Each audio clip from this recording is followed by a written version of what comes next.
All right. Well, I want to welcome everyone to our live stream. Today, this tour is called Business and Brews. And originally, our plan was to actually be in downtown Vancouver because this is our Main Street Vancouver tour that we're doing today here through the Clark County Historical Museum. And so we're unfortunately not going to be able to have the brews part of it, but I did actually grab a Fort Side Pilsner today. So for this tour, I'll have a brew for everyone. So cheers to everyone real quick.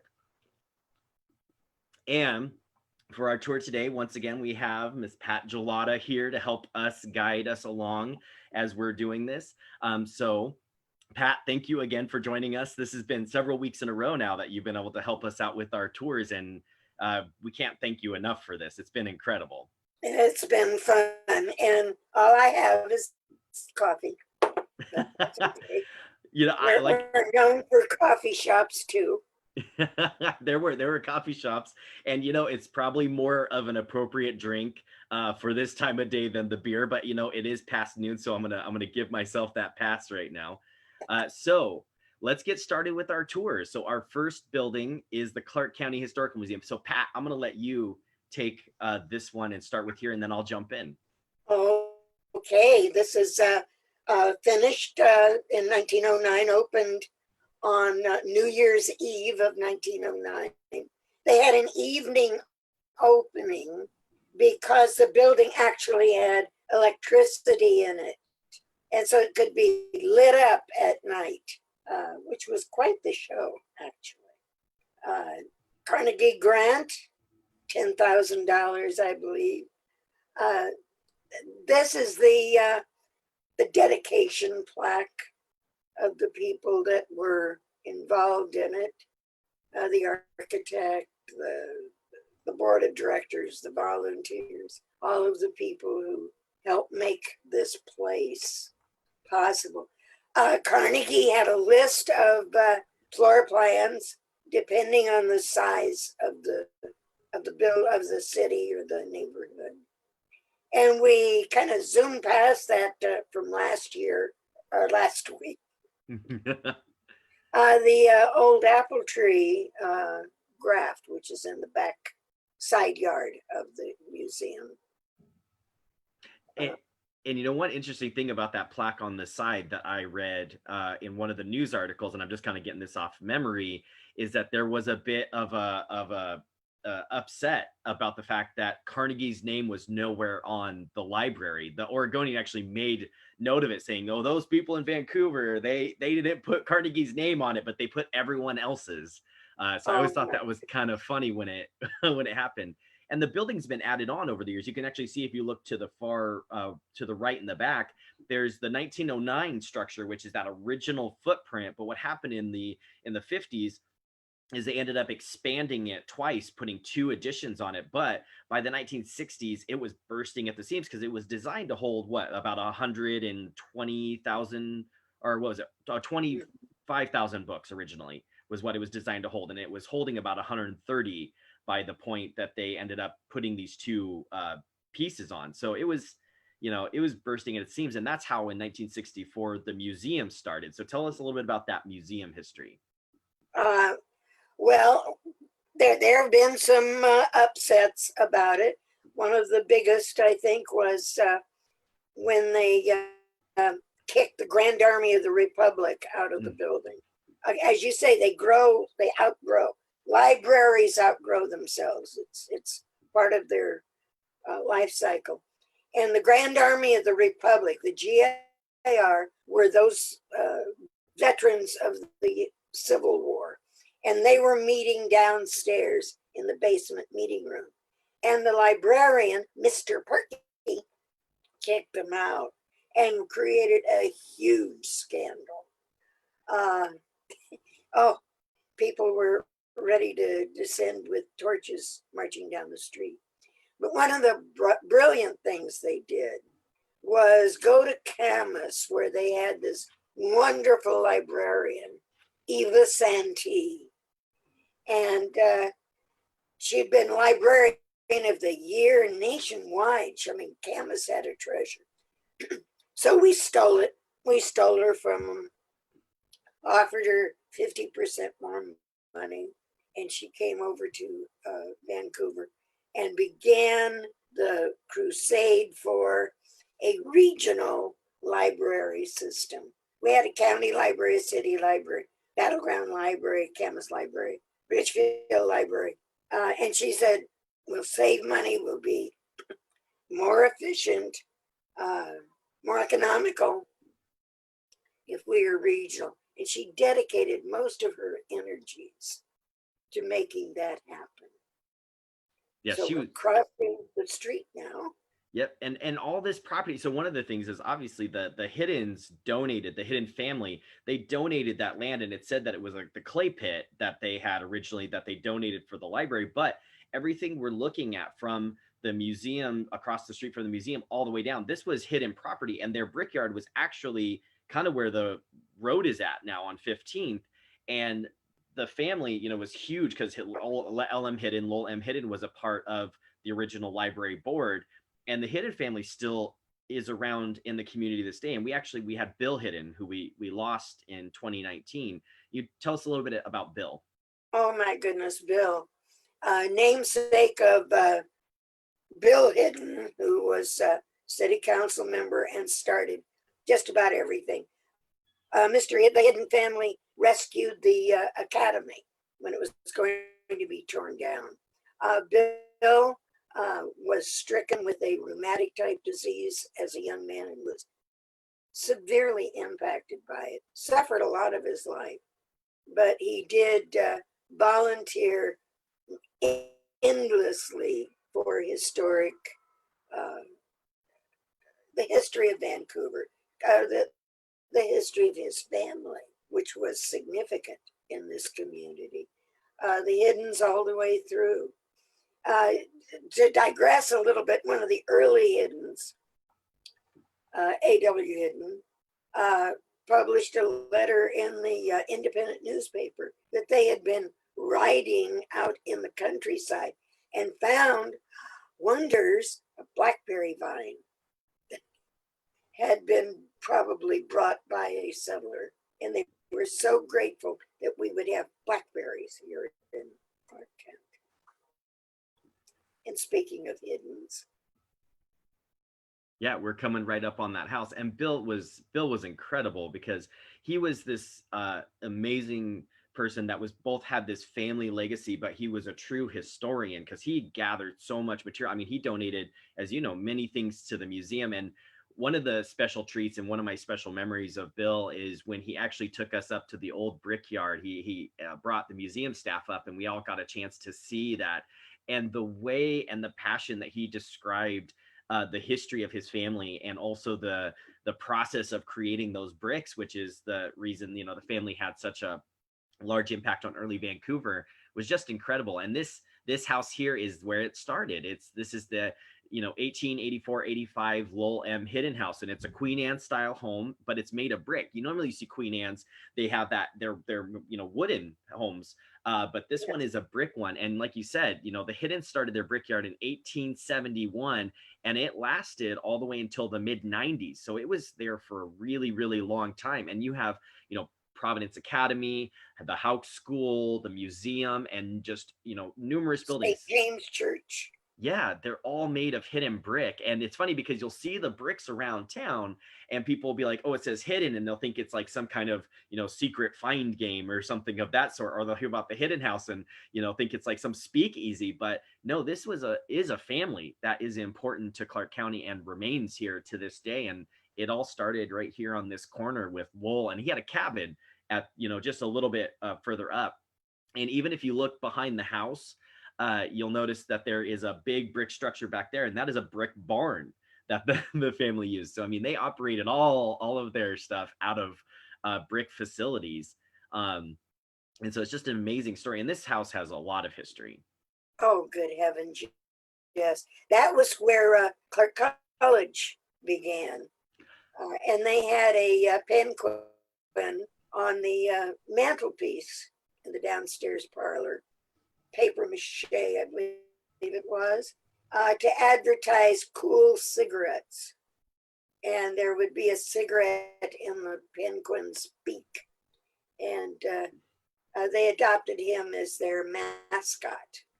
And of course, you have the penguins today as a mascot of Clark College from those days in that house. It has been many things, most notably a restaurant, and it has continued as a restaurant for a lot of years. You want the ghost story? I know you always ask for that, and it does have a very happy little ghost living in it. Lady, I'm sure you know, Susan Courtney had the Hidden House restaurant there for several years, and she would hear someone singing softly in the background. There was a table in the downstairs room that if you left it set up, everything would be knocked onto the floor. The ghost obviously did not want that, so they would just leave that table bare until the morning and set it up the next day. But nothing bad has ever happened in that house. Nothing tragic, other than the tragedies of daily life that we all experience. And a lot of that house is still, I mean, the interior still looks very similar to what you would think the Hiddens would have had it set up as the time. So unlike a lot of the historic homes, what will happen is you'll still have that shell, but the interior gets really modified.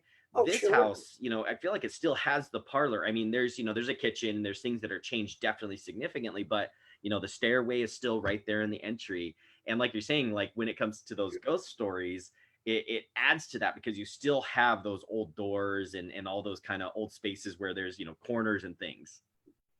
And the mantelpieces, the fireplaces are still there, still functioning, although I doubt that they use them nowadays. There's another relic of time, a phone Yes, booth. yes, should have a plaque on it. We should. Explain to the kids just what it was. So Pat, we have a minute to walk down to our next building, but we are walking up on a more contemporary building, but inside of it is a really, really neat place, which is Amaro's Table. So I know you're a fan of it. So tell us a little bit about what you like about Amaro's Table. The food. It's a very welcoming place. I enjoy it. I enjoy the patio in the back in the warm summer days that are coming. A lovely place to sit outside, and it's fresh. It's seasonal.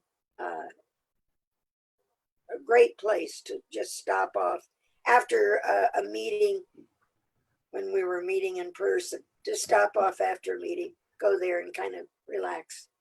And there is another institution, the hot dog stand. It's been there for years. We really do have this vibrant. I mean, we see Source as we're kind of passing by. We have a rock climbing facility in downtown. I mean, based on kind of back when you go back to the 60s or 70s, the life that's in downtown now and kind of, how families can come down and have a good time is really neat in the downtown core with, again, like Amaro's Table, you have Source, you have the hot dog stand. And then The here Magenta Theater. Yep, the Magenta Theater. And then we've got also here the arts building. So this one was built in 1928, and this is one that was designed by Day Hilborn, so that prominent architect. And this was his first, as far as we know, large structure that he did. And what we know also is this housed the Vancouver Clinic at its start. So Pat, do you want to talk a little bit about this? Yeah, well, it was designed. It's called the Medical Arts Building. We kind of dropped the word medical, but yes, this is. It was designed for doctors' offices. See the large windows on the upper stories, which are unusual. They're slightly larger than the average window in an office building, but that was for doctors. And the doctors that came in and had their offices here were the ones that formed the nucleus of what we now know as the Vancouver Clinic. And of course, my favorite person, D.L. Wood Cape, was an attorney, had his office in there too. So you could have an attorney as well as some doctors.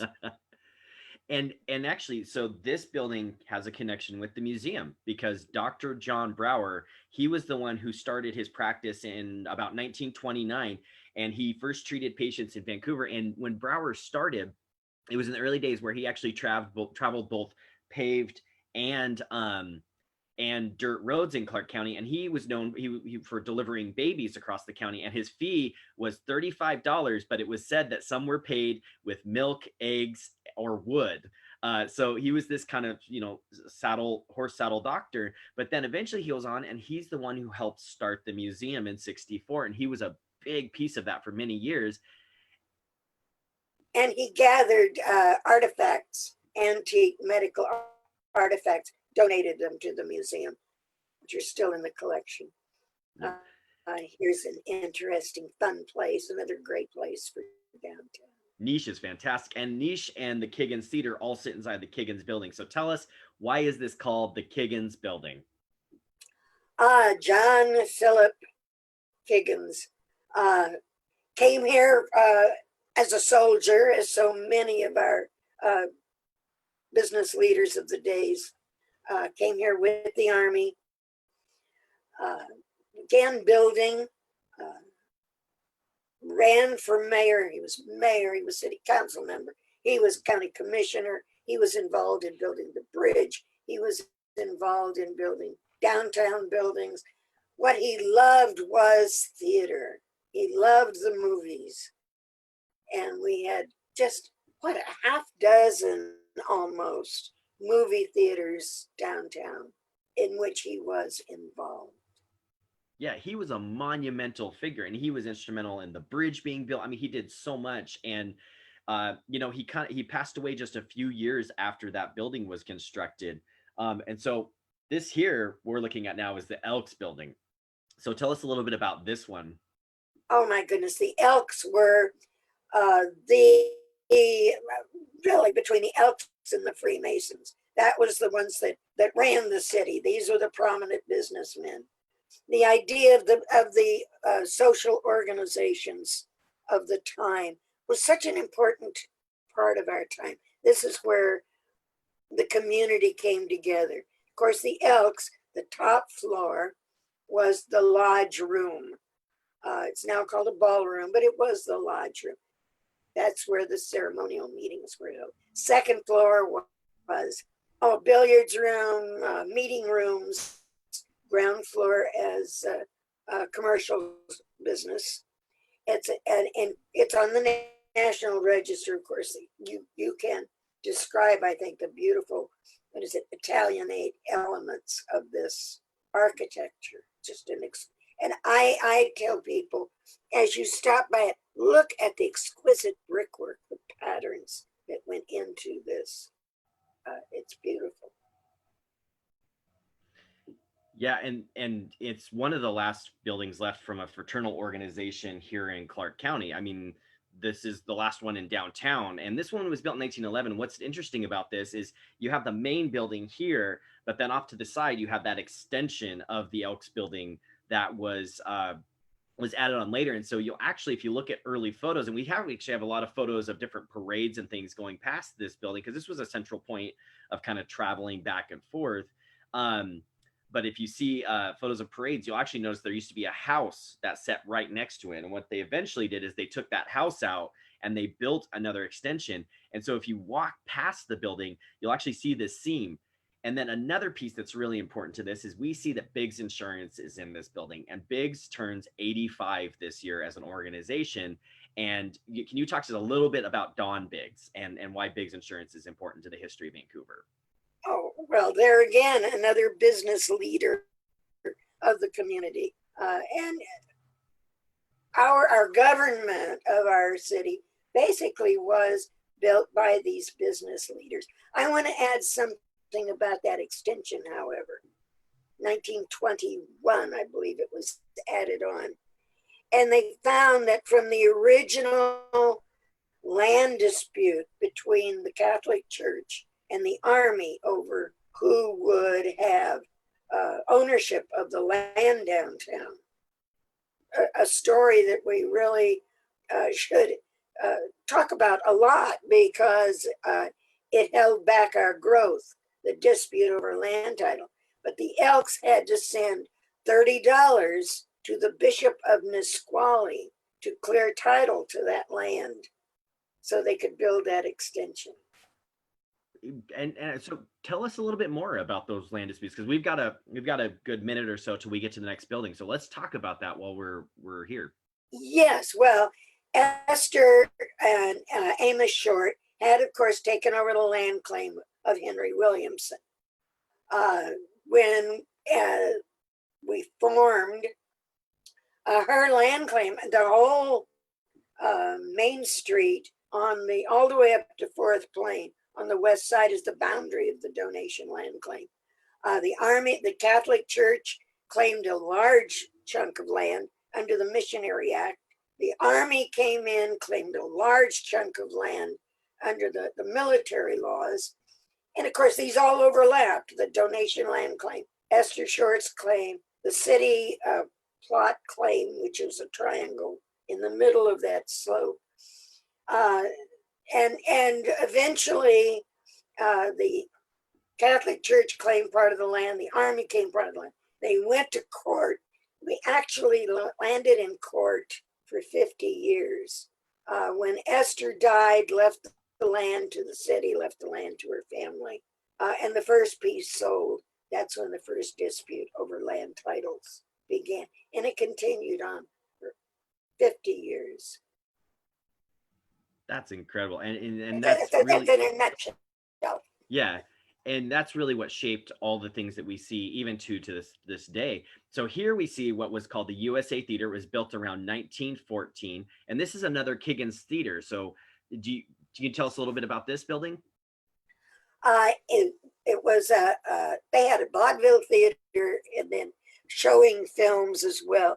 I believe that the museum has a photograph of it in about 1916 with a great placard on the side of the war in Europe that was going on at the time. We hadn't gotten into it yet, but you could actually see the war in a movie.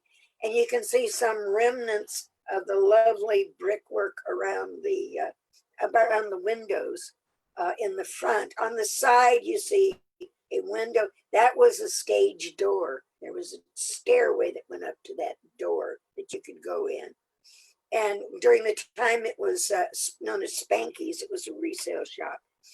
People noticed that the floor sloped down, but no one really asked why. But it sloped down because that was the theater seating area downstairs. And upstairs, of course, the green room, all of the rigging for the theater. It's quite an impressive building in its day. And it's so interesting because it was this really, I mean, you see that brickwork. It was this beautiful theater when it opened, and it was reported that Kiggins spent about $25,000 to complete this. And on January 14th, the first performance took place, and it was billed to be 1,000-seat theater, and it would host quote high-class vaudeville acts. And we had Army military brass come out from the barracks to celebrate that. And what happened is, over the years, eventually it changed into different shops, and it got remodeled. And the person who actually did the remodeling was Day Hilborn, which was fascinating. And so the building is this building of layers of history. And what our good friend John Gentry, who knows about the bones of Vancouver, as we could say, when it comes to the buildings, as with the fire department, he actually said that the old orchestra pit is still there, covered by a floor, which is just incredible to think of those things still being just kind of layered over time. Yes, the scars of human use, as it were. There was another architect in town too, Don Stewart, and I think we'll be seeing some of his work downtown as well.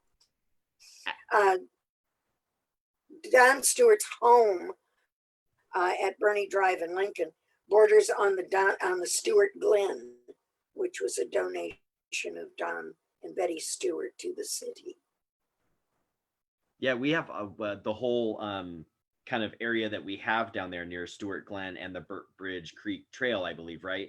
Is a lot of it's thanks to their effort and their work. We're lucky in the museum because we have the Donald Stewart collection. So we've been able to go through this amazing collection and see his life and his progress. And one of the things that we found in his collection was that he actually would collect these postcards on his travels to look at different architecture, because he was always a student of the form. and and so we have this amazing insight into what he was looking at. Oh, and then we see the readers there. So tell us about that. Yes, Reader's Drugstore. This building looks very, very modern, but it's one of the older buildings. The Eichenlob Hall was there. That was a meeting place. A side story on Eichenlob Hall.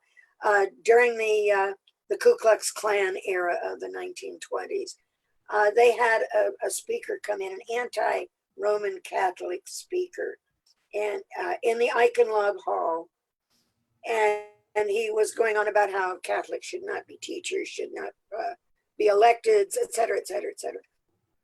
And in burst our own Patty Hauk from the Hauk School, our superintendent of schools. Patty marched down the aisle onto the dais with this person and began to refute. Of course, the people of Vancouver knew and loved Patty Hauk, so the bigot was kind of marched out of town. But that Eichenlob building was really, there's a basement under there. And that's where the collection from the Grant House, when the Grant House Museum was closed, that was one of the storage places under that building where the artifacts were held. Yeah, and I've talked with Leah from Niche about that, because she was around. I think she was on the Heritage Trust during that time. And then we've got another early Vancouver family here, which is the Schofield building. So tell us a little bit about. So there are two buildings here. There's a 1906, or there's a I think it's a 1906 and a early 1880s building. Yeah, the early 18. We say the early 1880s because we really don't know.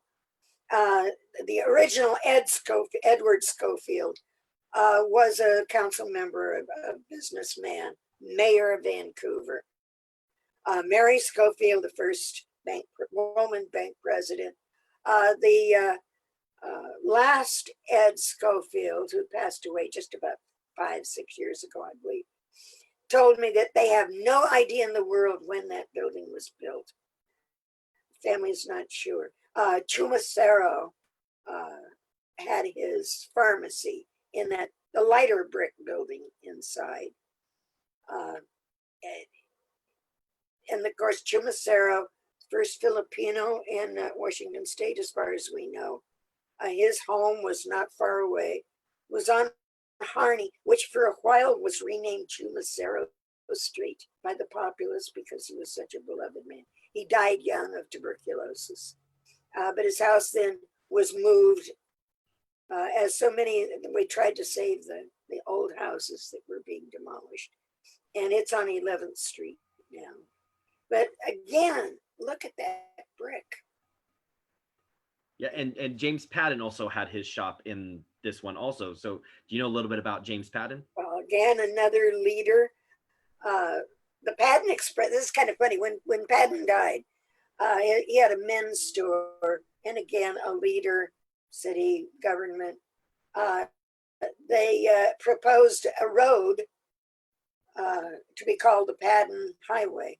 And that kind of went by the wayside. And 50 years later, they revived it and built it, and it's now called the Padden Expressway. But that name was held in limbo for about 50 years. Wow. I didn't know that one. That's super interesting. And this building had so many significant people to the story go through. And then this one here is that older one where the Schofields had their original shop in this location. And there were two Mary Schofields. There was the early Mary Schofield, and then the one that came after that was the bank examiner. Yes. And they still own a large portion of this, because there's the building on the backside of this property that also is known as the Schofield building too. And we just posted the other day a 4th of July photo, and we were shocked when we saw it. When I looked at it, I was shocked because I realized that photo actually shows this portion of the building before the 1906 one comes in, which I had never seen a shot of that, which just blew me away. Oh Uh, my goodness. and so we went in and furiously like typed some notes to be like, let's add this to the description. And then this bank right here, tell us a little bit about this one. This one has a connection to the Hiddens. It was built around 1906, and it was designed by Oliver Hidden. It was brick originally and then covered with terracotta. So tell us a Yes. little bit about this one. Well, the terracotta, of course, was to modernize. It's a beautiful little building. And for a while, they had changed the entry, tried to modernize it. Oh, it was so ugly. But they restored it. It's now a wonderful glass blower shop. The tragedy, we talked one time when we were touring the Esther Short neighborhood, we talked about Charles Brown, the bank president, and his bank manager, who had made bad loans after the early 20th century panics. And they closed the bank examiner came in and closed the bank. And Mr. Brown walked from there, shut the bank down, and walked up to about 39th and Kaufman, where he and the bank manager committed suicide. And of course, that is reportedly haunted. Mm-hmm. And what the manifestation was that they felt somebody was looking over their shoulder. Somebody was always watching them as they worked. Made them very uncomfortable. So I asked the gentleman, one of the artists, I said, do you ever get the feeling that someone is watching you? And he said, that's what we do for a living. So, excuse me, I'm going to.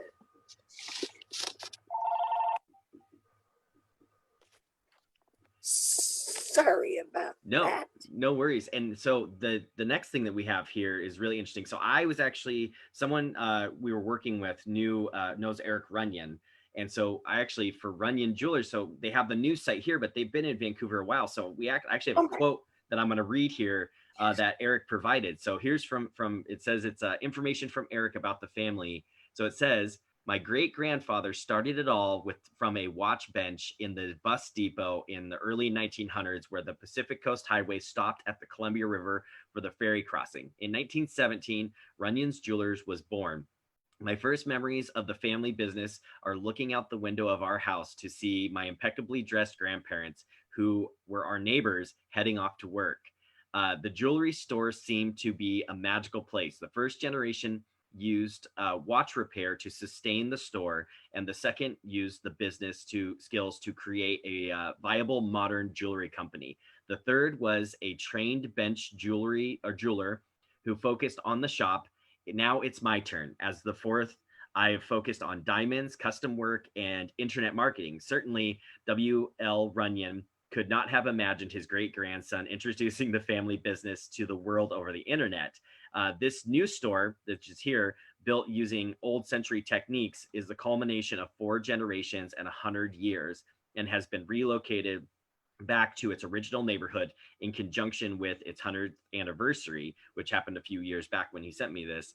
ER Jewelers at 5th and Main is a living piece of history ready to move into its second century of business. The original cash register and safe look comfortable in a store loaded with digital accoutrements and laser welders. The overall effect is the perfect mix of a current and retro vibe. So that was really cool. He was able to give that to us and talk a little bit about Runyon. So talk a little bit about Runyons. Oh my goodness. Both Camas and Vancouver had the Runyons there for years. It was where you went for the quality jewelers. They moved for a while into the mall, but it wasn't a good fit. They were old Vancouver. Let's stop here. This is significant. This is the site of the first Salvation Army visit to Vancouver. The band stood on this corner at 5th and Main and played for the people. And I was very concerned that this plaque would be removed when the buildings there were demolished and the new building went in. But the developer did preserve and restore the Salvation Army plaque. Which is great, and that happens. We do often get those things preserved around here when it comes to, the new developers. We have an opportunity to do that. And then this here is the Evergreen Hotel. So this was built in 1928, and this was actually a community effort. So talk a little bit about this hotel. Oh my gosh, yes, going into the Depression, and of course we had been hard hit during the 20s with Prohibition because a lot of our economy had been on prunes for brandy and the brewery, of course. And the city had been pushing for a hotel. So the way they built this was by selling shares to the citizens of Vancouver. So people bought, well over 450 people bought shares in this building to build it. It's a beautiful, kind of a Spanish style decor. Inside was Alexander's, the cocktail lounge, and which they could have then later, but that's still intact. Today it's an assisted living structure. Yeah, because that original bar is still in there. So if you go in, you actually can see this beautifully done bar. And here's a nice shot. We're getting to actually see what the Runyons were talking about when it came to the new building. That building fits really nice, I think, down in the downtown area. Yeah. They did give it a good call to the past. And then we're walking up here and we can see as we're coming up on the corner, we can start talking about this now is the US National Bank building. So tell us a little bit about that building. Oh, Chicago style. This was really the most modern building in Vancouver when it was constructed. We now call it the Heritage Building. I think really this kind of started the city on the path of preserving our history when we suddenly realized that these things were significant. And little early graffiti there. Yeah, this is from the 50s. This is on that other bank building. We are always interested. It's someone who scribbled that on the 50s, but you were saying the city really this established kind of our preservation with this building that we see right here. That's right. I think that's what, people were very proud that this building was preserved, restored. It had been a bank, the leading bank and leading office building. And of course, there's a little ghost that hangs out on the mezzanine. I had a private detective actually who had an office there on the mezzanine. Described this man to me one day that he saw hanging out on the mezzanine. And it matched the description of an unfortunate soul who tried to rob the bank and wound up being shot to death by our one and only Washington State Patrolman. We had one Washington State Patrolman, Harry Williams, for the whole of Clark County.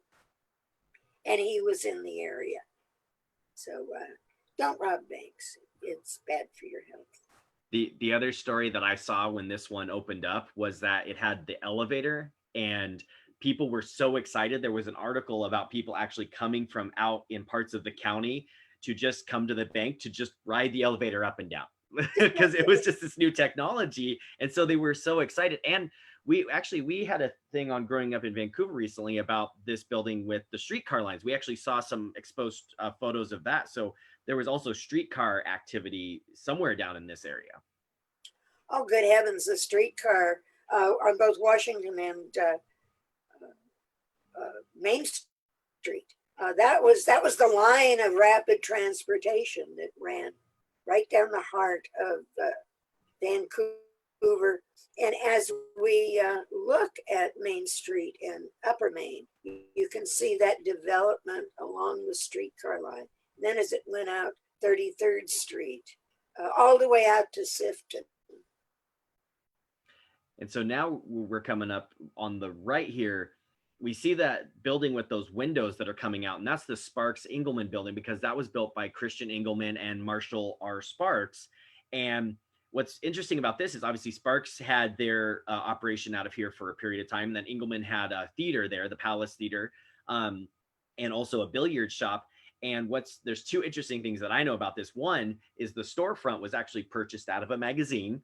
it was purchased to be able to put there because they built them as two separate buildings, but then put this over it. And Christian Engelman was a bit of an inventor, I think, because he actually holds a patent for a pool shooting robot sign. So do you know anything about this building here? The Palace Theater. When I first came to Vancouver, there were only two bay windows. Two had been removed in an effort to modernize the building, and then the current owner, Dean Irwin, who had a design shop further up Main Street, did restore those two bay windows to make it look more as it had in the early days.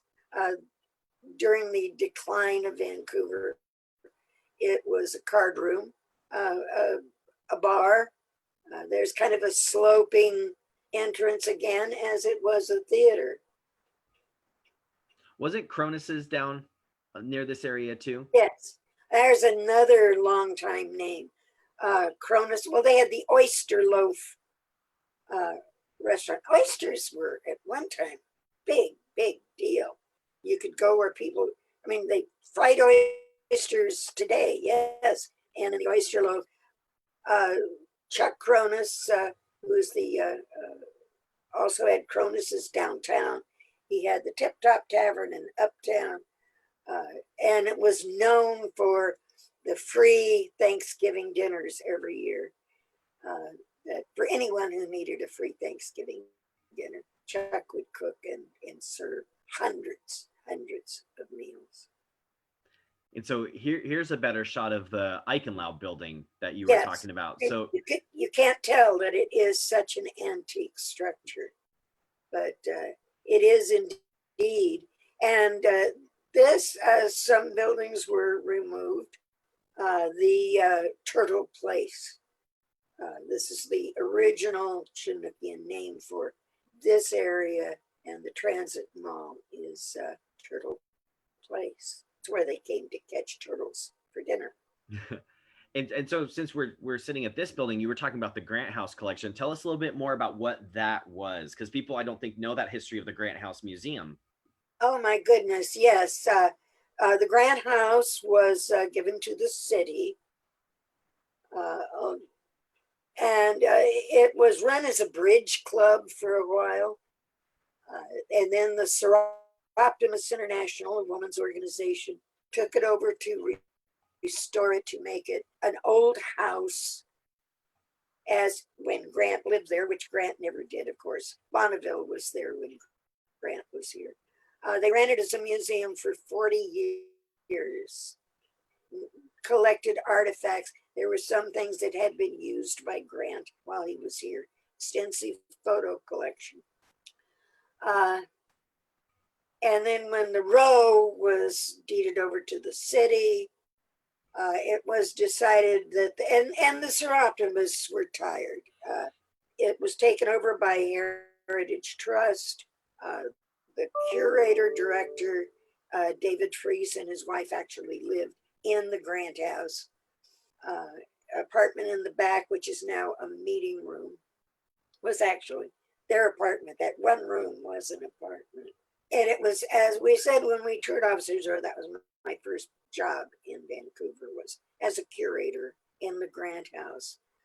The city decided to turn it into a private club with a bar for businessmen. We had no such thing and still don't. And eventually they turned it into a restaurant, and it's been a restaurant ever since. Turned me into a politician. I've been a politician ever since. But the collection was moved out. It was moved into the Eichenlau building, and people went through it, and things disappeared. Moved it into the quartermaster stores out at the barracks.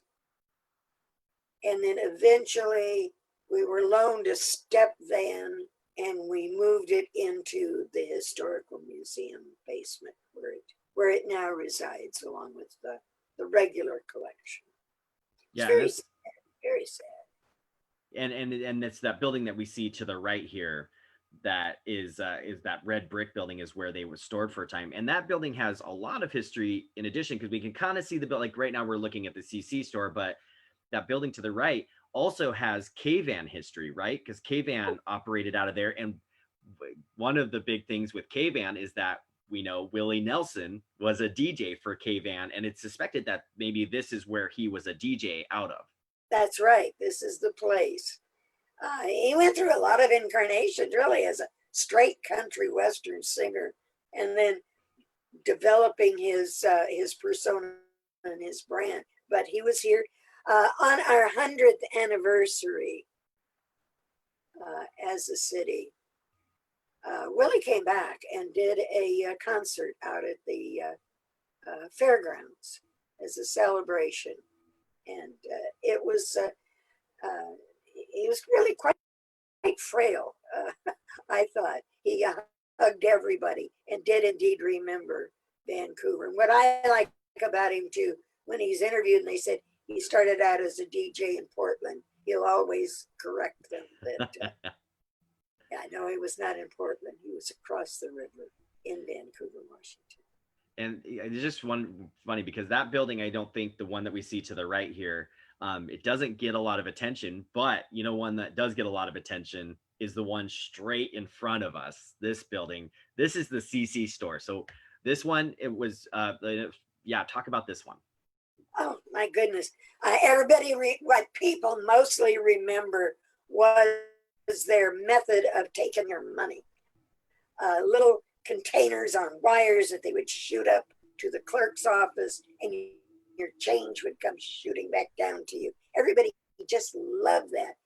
And the merchandise would move down into the basement, where you could go down and rummage through and get bargains. This is where you went for your school uniforms if you went to Catholic school.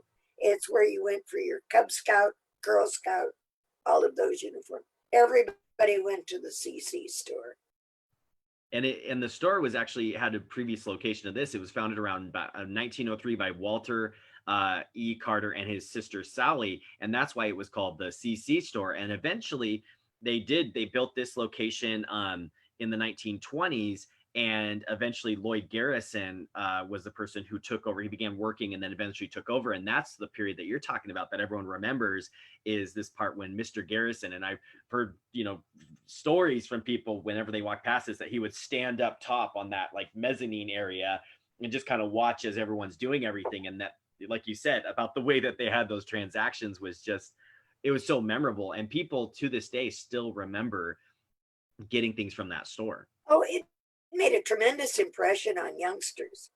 I know J.C. Penney Company had a similar system with pneumatic tubes, and I remember as a child being totally impressed with that. It was so exciting to see that money disappear and then come back down again.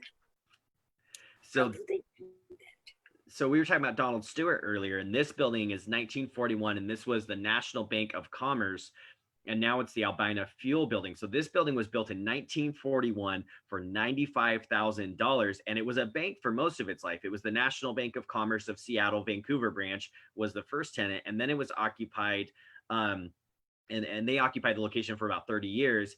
And then the National Bank of Commerce left in 76. The Rainier National Bank came in. And this is a really incredible piece because it's a Donald Stewart. He was the one who did the architecture, and he incorporated Art Deco elements into the building. So if you look at the top, Stewart did a really beautiful job of this banding that runs across the top of the building. Yes. And it's just, it's again, it's one of those heralded buildings that's really beautiful and really significant. When you look at the detailing on it, yes, it's the modern modern style, but the detailing, when you look at it, is really exquisite. I was so happy when Albina Fuel did move in and retained, rather than trying to upgrade or modernize, they left the building in its pristine state, which I'm very grateful to them. Thank you, Albina. Yeah, and when you're right, when you walk in, it's this big space that still feels like a bank. And another really cool piece of this is that, Donald Stewart, his daughter Melissa, she still lives in the community to this day, and she actually was before all of the kind of close down. She was volunteering at our front desk at the museum, and so she would always tell us about her parents and their legacy. Donald and Betty and what they did. So it's amazing how these families continue to be around in the community. Indeed. Well, I had friends who bought the Stewart house, and inside, I mean, Donald built it for himself. And they were tempted to modernize, to put in some French doors and this sort of thing. But they said to one another, no, we will retain the integrity. The property was sold. Other houses were built around it, but they have retained that house, thank heavens, right at Stewart Glen. And we're walking right now past Joe Brown's. So that's kind of a downtown institution, right? That is where you go for breakfast and really good hamburgers. Joe Brown's has been around, for decades. I should have looked up just when Joe Brown's really opened, but it is a downtown institution. Well, we can entice people to go down and have breakfast because the history is on the menu. So we shouldn't tell them. They should go find out for themselves, That's right? right. That's right.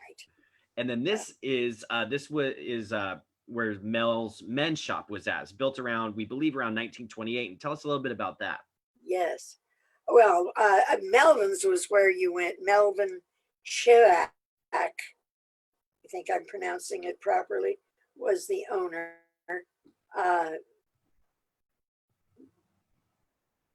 That's where you went for your tuxedos, for your formal wear.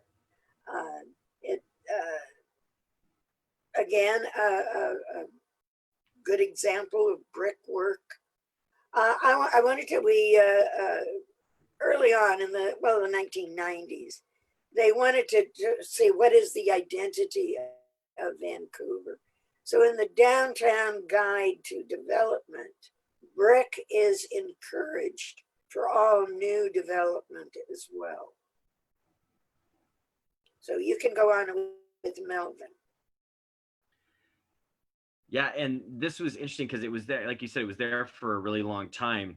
And what Mel did is eventually he purchased more and more of the space, and that's how he expanded the shop. And if you go in the basement of the building, you'll actually see, all of that space that he had, because a lot of these blocks, they'll have these sprawling basements that encompass, the entire blocks. Then we've got Divine Consign we can see here, and this is in a Kiggins building too, right? That's another Kiggins building. When you Kiggins built downtown Vancouver, you can see his mark all over. You're looking up at the second floor of buildings as you're driving along, and in those buildings you will see very often over the door Kiggins.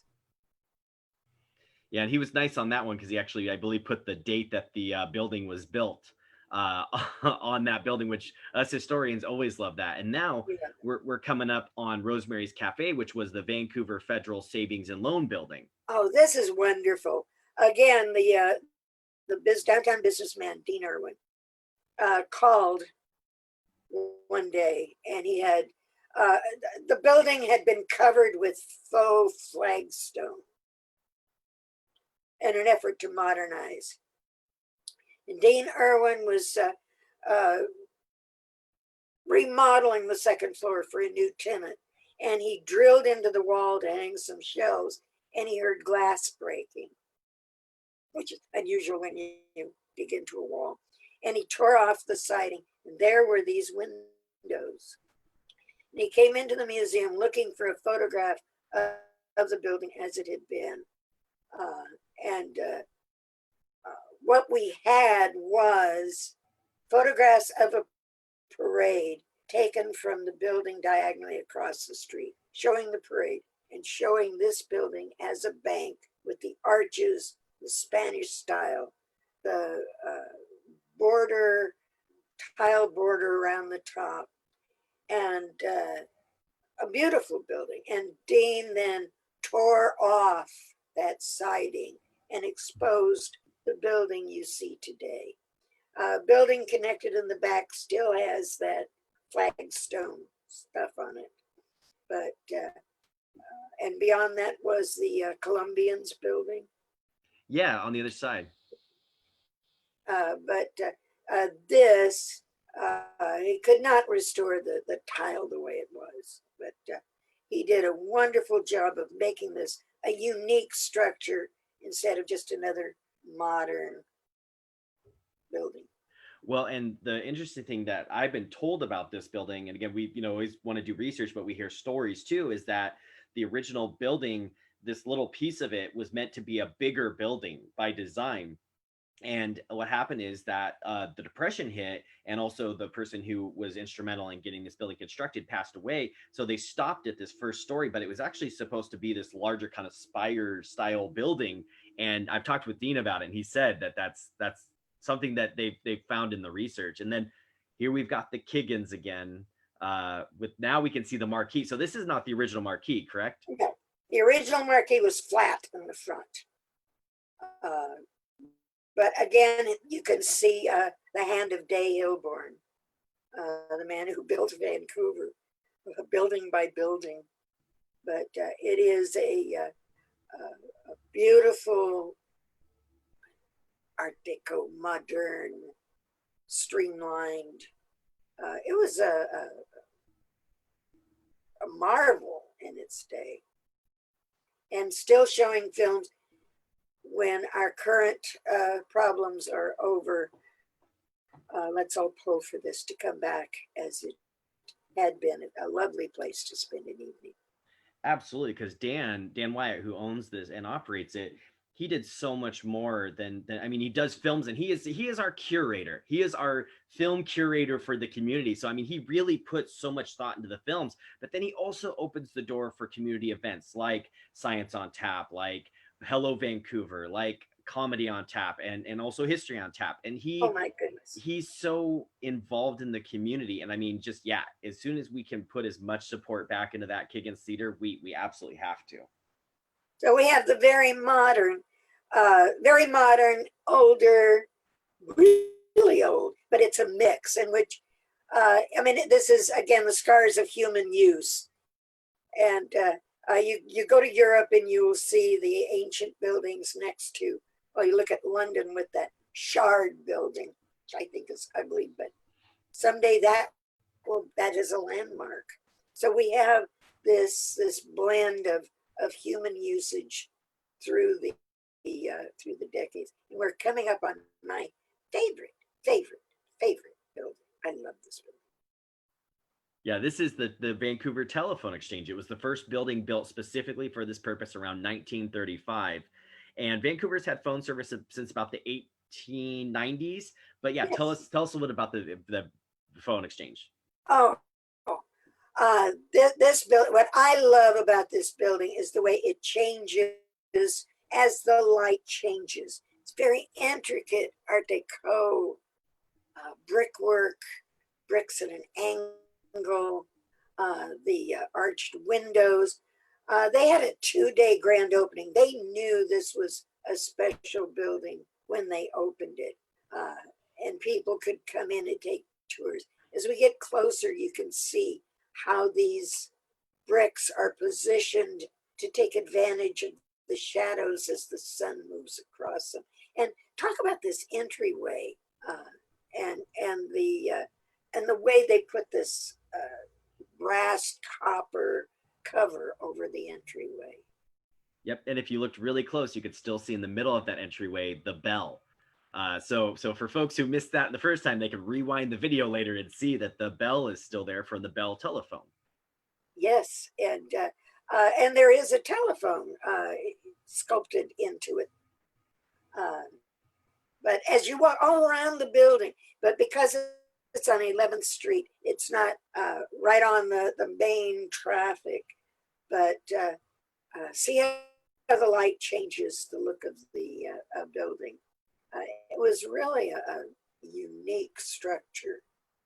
Yeah, and it's an interesting story because Vancouver's telephone exchanges, they kind of bounced around. So from what we can tell, it was about 1893 when Lowell Hidden actually was the first manager of telephone service. And then by 1895, 2 years later, the telephone service had blown up to a total of 15 telephones in town. So, Oh, oh my. and it was over the years that it continued to grow. By the time this building opened in 1935, it's estimated that there were about 3,000 telephones in the city. So, it was a big deal. And what I've been told about the building is that if you go into one of these offices, you can open this big hatch and you actually see this kind of big like chasm down there, which is where all the wires and telecommunications wires used to go. And they went out from the building and then across the city. So there's still, these remnants that are left. I've got to get in contact with the owners one of these days to actually go and see if I can view what they are talking about, because it just sounds incredible to see. Oh, it is. And of course, you had the voice with a smile, the operator that you'd pick up the phone and, you want to place a call, you go through the operator. They still call them operators, although they're robots now. But on your telephone, you will still have the little operator key as a remnant of those days. So here we're looking at Loop Key Florist. So this building was built in both 37 and 45 because there's two additions to it. And the Loop Keys started here with their flower business around 1909. So tell us a little bit about the Loop Keys. Oh my goodness, Mr. Lupke was a mayor of Vancouver. Also, the Lupke Senior Center is named for Rudy Lupke. A big part of the community, as well as a businessman. They grew some of their own flowers as well. And again, another architectural masterpiece that everyone remembers, the round window. That was such a feat, because to make that round pane of glass was a very new innovation for the time. And he spotlighted that circular window. The addition, which you can see the tall square thing sitting up, that was going to be a home building center. Yeah, but that was the size of the city. It's kind of a Home Depot in miniature. But the population was moving at that time farther to the north, and it was not good for business. No, and this, like we were saying about the architecture with this was Donald Stewart again that we had do this building. So again, it's that Day Hilborn and Donald Stewart built our city for us. And I have to make a note for this one too. There's Tap Union, which is a local watering hole that's there. And so if we would have been walking it today, we would have been having a brew at Tap Union. So I'm gonna cheers everyone one more time on that one. So, and they are, I understand, completely redoing the interior, but preserving the exterior.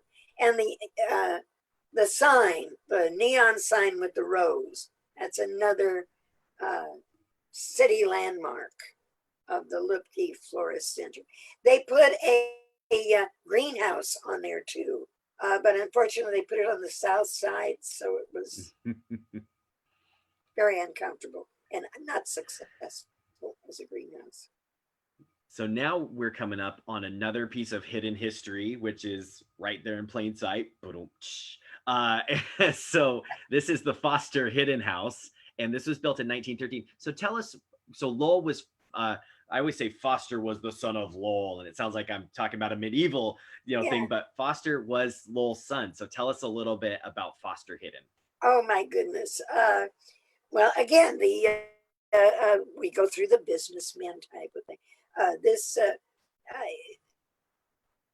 The Hiddens were all involved in the water company. They were involved in bringing power. The Hiddens basically contributed to everything of the community. There's no place you can look in the city that there isn't a hidden fingerprint on it. But Foster has one of the sons to carry on the brick making tradition. One thing that people who come here are startled by is people just, oh my goodness, I found a hidden brick with 1921 on it, because the hiddens began dating every brick they made with the year in which it was made. And people collect those. I'm sure if you would find one with the year of your birth on it, you would be thrilled. Probably keep that inside the house. Absolutely. Well, that's a mantelpiece right there. That's something that goes above the fireplace, and it's true. I mean, they did, and it's incredible what the family has just done over the years, because eventually they transitioned from the brick to preservation, and so Robert Hidden was so instrumental, like you said, in preserving Providence Academy. He tried to save the Fort Vancouver high school. He tried to, he just did so much, and the family continues to do so much in the community to this day. And Foster tried to save the downtown residential neighborhood that was destroyed at urban renewal. And that's what brought the Slocum House. Some of those, that was the only magnificent structure that they were able to save. Another architectural work. So talk about this little guy here, because this one is very popular in town. That's right. It's now the Muchas Gracias. For many years, it was the Spick and Span, and designed by Day Hilborn. Actually, an architect designed a hamburger stand. But this was the other end of the cruise nights for teenage boys with their testosterone cars to go from the Dairy Queen up by Fourth Plain down to the Spick and Span hamburger stand. They 1825 to 1925. 1925, they did 1975, they did a sesquicentennial of the founding of Vancouver. And they actually auctioned off a Kaiser automobile from Spick and Span, because Kaiser, I'm getting my dates confused. It's 55 that the Kaiser was auctioned off, because the first Kaiser automobile was built here at the Kaiser shipyards. And it's so incredible to think like this history happens at these little sites that we kind of take for granted. We've been to that stand or to that little place a lot of times, and eventually as you learn more and more, you find out that all of these places have these very interesting and important pieces that put together our story as a community. And I didn't know that story about the Kaiser automobile. That's amazing. Well, when the war is over, what are you going to do with these shipyards? And Kaiser has this incredible team of trained workers, employees. He thought he wanted to build airplanes and ferry them across to Portland Airport. Boeing said, if it's airplane made in Washington, it's going to have Boeing on the nose, nobody else. And so he came up with the idea that coming back from the war, the soldiers were going to need a home, a job, and a car. And so they built a Kaiser, and he built it here in the shipyards with the windows painted over. Took it to Vancouver Ice and Coal to be weighed. That was the first time they heard of a Kaiser automobile.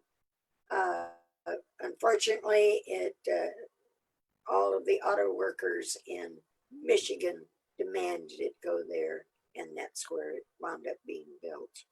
The Kaiser, the Fraser, and the Henry J. The Henry J was a compact gas saver back when gas was 15 cents a gallon or 20 cents a gallon. Nobody was interested. So we've just done our full circle of Main Street and a little bit on Washington. There's so many stories. Obviously, we just touched on a fraction of what was there, but is there anything that you think we missed that you want to share as we're kind of wrapping up? Oh my goodness, you spring one on me. I just want to say, as you don't just look at the storefronts, look up, look at the second and the third floor. of these buildings and see the workmanship, the handicraft. We pass behind the spick and span is the brickyard, the brick house bar. That was a grocery store. You can see in the window over the door that it still has the grocery store window in it. Take a good look in depth at our community, and you'll see the history unfold right in front of you. Well, Pat, I could not say anything better than that. So I just want to thank everyone for joining us today. It was a lot of fun. Next week, we will be back with Old City Cemetery. So we'll be looking at a lot of stories of people from Vancouver and beyond. So I want to thank you all again for joining us. And we will see you next Friday at noon for another virtual walk of downtown or of Vancouver. Thanks.